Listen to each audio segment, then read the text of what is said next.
it reminds me a lot of what Brian Johnson is doing. Like he's actually one of the people that came to Prospera, right? The city in Honduras that you were heavily involved into creating, where he got gene editing done. Me too. I was actually there too. I don't think I was there when he got his, but I was there when he brought one of his relatives to get theirs, and I got the gene therapy. The company Mini Circle is actually like based here in Austin. They do their like R&D here, but then they do clinical delivery in Prospera. Yeah, Brian Johnson was in Montana. We shot clays together. It was great. I found myself like changing some of my habits after hanging out with Brian for like 24 hours. I started like putting on my seatbelt like in the buses. I wore sunscreen. And I was like, I was just like, let me just play around with trying to look at the world like Brian Johnson for like a couple of days. It was fun. Yeah. Hold up. And the reason why... Just I have 2 questions. Say what you're going to say. You're going to ask about the what he got done, right? The gene, I want to ask about... So tell him about the gene therapy that you got done. Like, I think you did a couple of things, right? What is that? Yeah. I had the mouth bacteria replacement from Lumina Probiotics, which should make it so I never get cavities. And then in this plate in Garm here, I actually have footage of me getting this too. Never get like, what is the procedure? What is the cost? Like, what? Okay. Like, they're selling it in the U.S. now. Finally, they were only doing it in Prospera, but their lawyers eventually ruled that it's a probiotic. But the reason we have cavities, almost nobody knows this. Like your teeth are rocks. The only reason that you have cavities is that your mouth bacteria make lactic acid as their metabolic byproduct, and so these rocks are bathed in acid. That's the only reason they get holes in them. They're freaking rocks. And so what the Lumina team did was they found like some previous research that had been set aside into different mouth bacteria. And here's what's fun. Their metabolic byproduct is ethanol, like alcohol. And alcohol, in such small amounts, you'd never be able to detect it in your blood. But like alcohol doesn't put holes in rocks. And these new mouth bacteria, they also secrete like a small amount of an antibiotic that they're immune to, plus the alcohol. It actually like kills other kinds of mouth bacteria. And so it should, in theory, be like stable and stay in your mouth. So no more cavities. So that was version 1, which you can buy now for like $600. Dude, you have an affiliate link? They're still producing it. No, but it may be months. Like I think they do have a big order backlog, but you can get this in the U.S. now as an American. So and it's just one. It's just one take. You just take it once and that's it, or you have to constantly take it. No. I mean, because these are living creatures that reproduce and they outcompete the other ones. So the procedure is you like rinse a bunch with like an antiseptic, like you Listerine to try to like kill as much as you can. And then you brush with the brand new bacteria for a few minutes. And then you swish with sugar water because the baby's got to eat, right? Wow. This is so mind-blowing. This is not what I was expecting to get on the podcast today. I learned how to never have cavities again. So, okay, what else did you do? I'm curious. Keep like I got 2 more, and then the most exciting one is in the works. We're still developing the tech. So I have a chip in my hand right here that unlocks my Tesla and has my business card. Although okay. I might. It's been having trouble. Like it doesn't always register. I think because the skin there is thick. I'm thinking about like someone gave me the idea last weekend to like put it here so I can like fist bump someone's phone for like the bump contact. So that one's fun. And then the gene therapy, is the one that's kind of had the most effect. It gets your body to make more of a protein called that's one of the times it worked. To put together a promo, like a pitch for funding.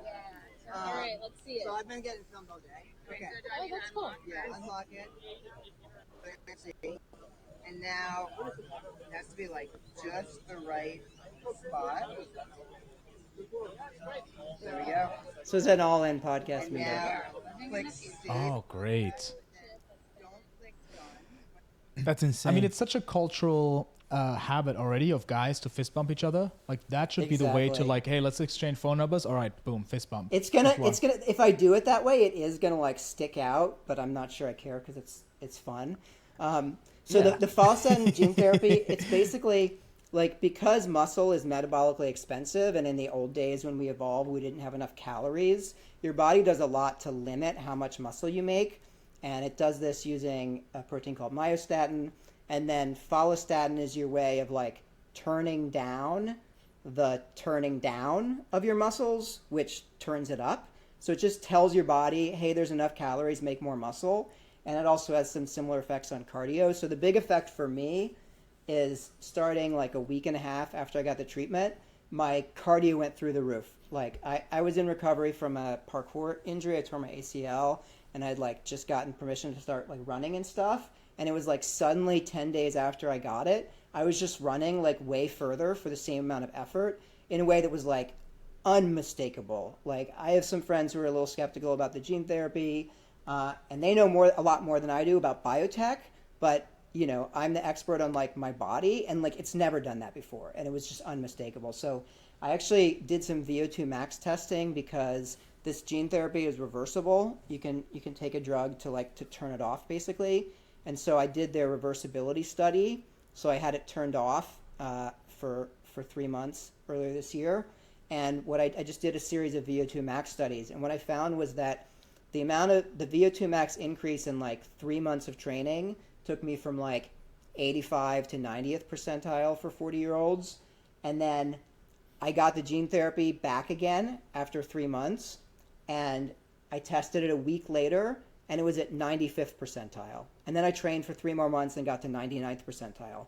So like the gene therapy was like as much increase in my VO2 max performance as 3 months of running. I said, I will tell you right now, man, I hate biohacking. You are the first person that actually got me excited about biohacking.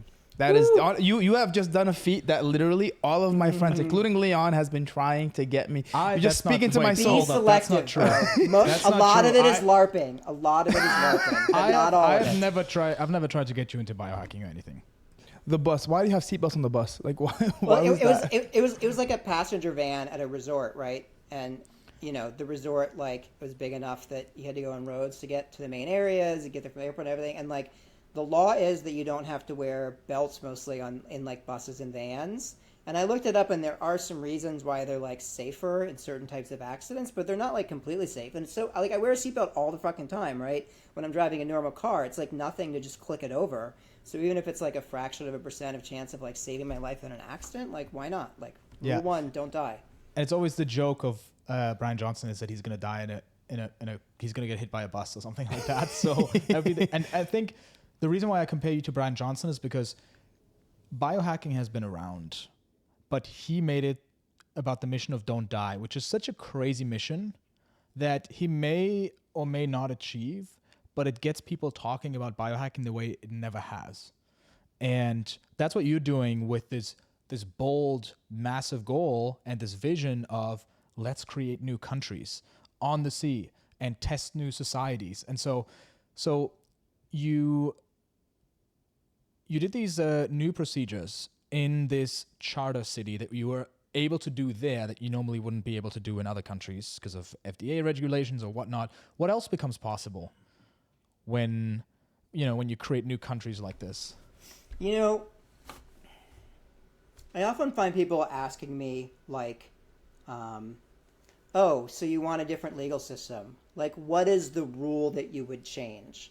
And that's just it's looking at it in a kind of very shallow, like non-systems perspective, right? It's like, I don't know, if you're like, I think we need Silicon Valley and we need startups like making new things, and someone was like, what new thing do you want? And it's like, no, that's not the point. Like, there are tons of new things to invent, and if we can invent a lot more of them, then humanity will be better off.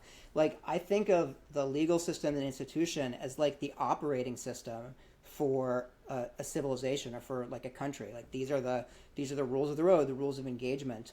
And so if you can, and what we're talking about is not just like a one-time, like, oh, this operating system is very old, it's gotten crufty, like, let's fix it. It's like, no, let's change the world to make it much easier for people to like write new operating systems and actually like run them, like put them into practice. And so I think, for me, it's like, but it's hard because of course people love like concrete examples, but to me it's so much like I want to make like Singapores and Hong Kongs, right? So it's not about them creating one product. It's about having an efficient set of rules with like low corruption, rule of law, stuff like in Prospera, every business has the right to request changes to the laws.